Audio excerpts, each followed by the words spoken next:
Depois disso, Leyland usou alguns métodos diferentes para tentar investigar a situação na outra extremidade do túnel, mas nenhum deles funcionou.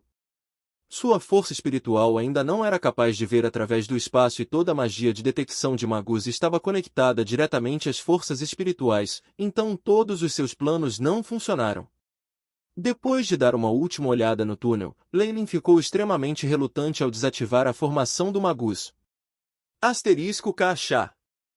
Asterisco o cristal mágico de pedra no sulco da formação mágica voa automaticamente para a mão de Leyland e os vários raios de luz emitidos a partir dele tornaram-se ligeiramente mais escuros.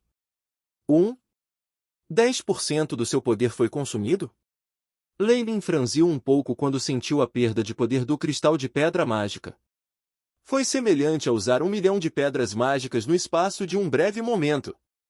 Além disso, Leyland não enviou nenhuma criatura viva através dela e apenas usou sua força espiritual para investigar isso. Caso contrário, o cristal de pedra mágica teria sido imediatamente esgotado. Neste caso, devo usar algo como um fantoche ou um escravo espiritual que pode se mover automaticamente para que possa entrar para conferir antes de ser convocado de volta. Leyland esfregou o maxilar inferior. Seguindo esse pensamento, ele não hesitou mais em deixar o plano secreto da seita de matar o espírito.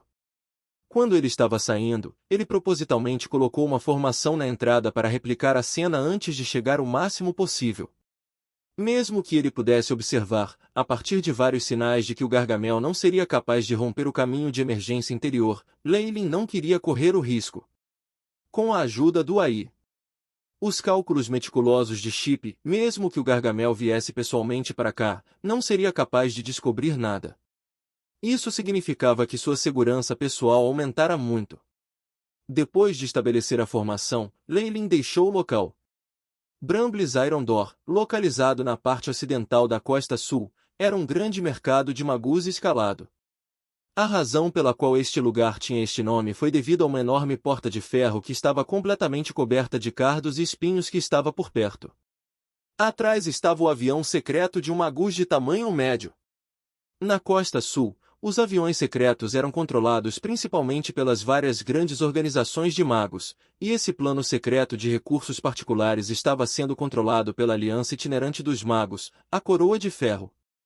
Já que os magos negros e claros tinham suprimido os dois abertamente e secretamente, depois de terem experimentado incontáveis supressões, muitos magos errantes que estavam sentados em cima do muro haviam finalmente escolhido se rebelar contra as grandes alianças. Esta coroa de ferro era um poder que havia sido formado a partir de magos errantes. Neste local, numerosos magos errantes se agruparam, tomaram conta dos domínios próximos e até controlaram um avião secreto de meia escala. Mesmo que o plano secreto de média dimensão não pudesse ser comparado com o plano secreto de grande escala do Four Seasons Garden, ainda era extremamente raro e precioso. A existência da coroa de ferro era como uma tocha no escuro, atraindo os vários magos errantes e acólitos das várias terras da costa sul e constantemente expandida. No entanto, foi apenas para este ponto. Como era uma aliança de magos e controlava os acordos de gerenciamento e contrato, a coroa de ferro sempre fora mais fraca do que as poderosas alianças dos magos. Quando lidava com o mundo exterior, sempre mantinha uma posição neutra. Além disso, só recentemente floresceu a ponto de ser apenas um pouco mais forte que a Abyssal Bomb Forest Academy. Além disso, a obscura organização dos magos, Abyssal Bomb Forest, foi classificada apenas como uma potência intermediária. Também era desconhecido que os altos escalões das organizações de magos da escuridão e da luz estavam pensando. Talvez eles não pudessem se incomodar em fazer um plano para compartilhar aquele pedaço de terra e apenas permitir que a coroa de ferro continuasse existindo. Este lugar também se transformou em um enorme bazar para todos os magos. Como os magos errantes mantinham uma posição neutra, ele se tornará o livre mercado insubstituível da Costa Sul. Não importa se era um magus sombrio ou um mago leve, magus não afiliado ou um de uma aliança, todos os magos tinham entrada livre neste lugar. Já que a coroa de ferro vigiava essa área, a segurança poderia ser considerada excelente, já que não houve incidentes terríveis, o que resultou na rápida criação de uma boa reputação. Leyland subiu até o cume da montanha e olhou com ar exultante para a cidade não fortificada que se encontrava na planície T longe de sua posição. É a Porta de Ferro da Bramblis? Sua escala é quase comparável à cidade 100 noites. Ele aproveitou sua alta altitude e pesquisou a área. Ele podia ver cimeiras planas e grandes infraestruturas reunidas. Parecia ser uma teia de aranha que se expandia para fora dos inúmeros caminhos. Além disso, o que mais o surpreendeu foi que a cidade aglomerada inesperadamente não possuía muralhas ou guardas fortificados. Leylin podia ver casualmente vários magos movendo-se em vários dispositivos de transporte enquanto se moviam na cidade em todas as direções. Leylin não sentiu esse tipo de atmosfera quando estava na cidade sem noite.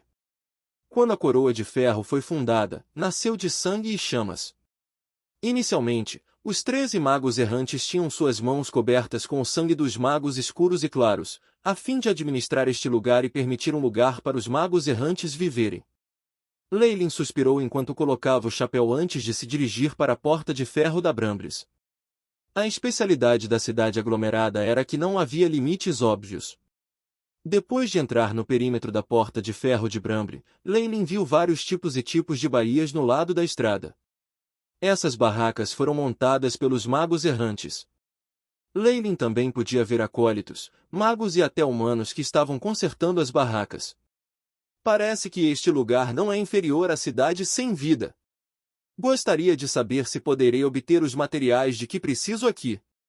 Leylin pensou consigo mesmo que seus motivos para vir aqui eram coletar informações, reabastecer os ingredientes que ele usava com mais frequência e testar sua sorte se ele seria capaz de encontrar qualquer modelo de feitiço de detecção. Se realmente não fosse possível obtê-los, ele compraria alguns fantoches ou escravos espirituais para explorar o avião. 1. Leylin andou sem um destino em mente, mas seu olhar se concentrou de repente. Ao lado da estrada principal, um grupo de magos se reuniu e eles pareciam estar olhando para alguma forma de aviso público. Várias imagens e palavras brilhavam em uma enorme parede negra para que os magos de algumas centenas de metros de distância ainda pudessem vê-la. As palavras eram vermelhas em sangue com as palavras lista de desejos escritas em letras grandes. Abaixo das palavras, retratadas dos magos, seus níveis de perigo e recompensas foram mencionados. Leylin já tinha visto isso antes em Iglis City, mas aqui, ele era o melhor da lista de procurados e foi descrito como incrivelmente perigoso. Suas realizações valentes em sua vida até este momento foram registradas, incluindo o fato de que ele matou 2 grandes magos. O que deixou Leylin surpresa foi que, atualmente, na lista de procurados, sua imagem mudou de posição quando ele foi substituído por um magus desconhecido. Parece que durante o período em que desapareci, a Costa Sul sofreu alguns eventos importantes.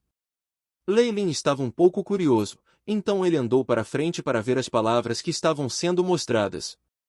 Na Costa Sul, a maioria das pessoas procuradas eram pessoas que reuniam almas, como um mago negro que cometeu crimes, inclusive matando cidades e eliminando países. Uma vez que um rank 2 de magus entrasse no tabuleiro, isso definitivamente seria uma notícia enorme.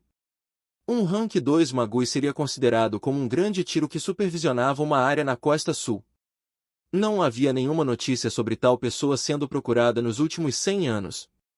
O posto de 2 reis magos na lista de procurados sempre foi daqueles poucos e não havia nenhuma notícia que eles fizeram um erro e foram pegos. Além disso, nos poucos meses que se seguiram, houve inesperadamente 2 magos de nível 2 no quadro, atraindo instantaneamente os olhares de numerosos magos. Isso estava certo. A pessoa que estava posicionada na frente de Leylin era um rank 2 magus.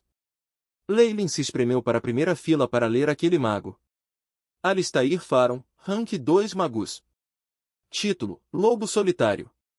Crimes: durante uma exploração, ele matou o protetor de árvores Alekin da mesma facção, resultando em 3 esquadrões do exército da Aliança dos Magos da Luz para serem aniquilados, e vastos recursos do plano secreto do Eternal River Plains para serem roubados. Nível de risco: extremamente alto. Se algum magus tiver notícias sobre suas localizações e denunciá-lo a um membro de uma Light Magia Alliance nas proximidades, eles serão imediatamente recompensados com 1 milhão de pedras mágicas como recompensa. Matar o alvo permitirá que eles ganhem 1 bilhão de pedras mágicas ou recursos e recompensas de valor equivalente. Na imagem na parede, Alistair tinha uma mistura de ouro e cabelo branco e era um jovem que estava sorrindo candide. Seus olhos expressavam a inteligência que ele acumulara com o passar do tempo. Ele tinha um charme pessoal extremamente peculiar e um temperamento erudito. Depois de se tornar um magus oficial, os magos puderam passar por uma cirurgia local para mudar sua aparência. Posto 2 magi foram capazes de sofrer alterações mais extensas da carne e do corpo. Já que Alistair poderia matar 2 magos de nível 2, ele definitivamente estaria pelo menos no nível 2 de magia. Afinal de contas, ele definitivamente não seria jovem, já que nem todo mundo poderia ser tão pervertido quanto Leylin, que poderia ter sucesso em chegar ao nível de Magus 2 antes dos 40 anos. Na verdade, quando ele alcançou o nível de Magus 2, todo o reino dos magos do sul o via como um gênio sem precedentes. De acordo com o que a Abyssal Bomb Forest Academy havia dito, eles estavam extremamente arrependidos de suas ações iniciais. No entanto, havia 3 magos de nível 2.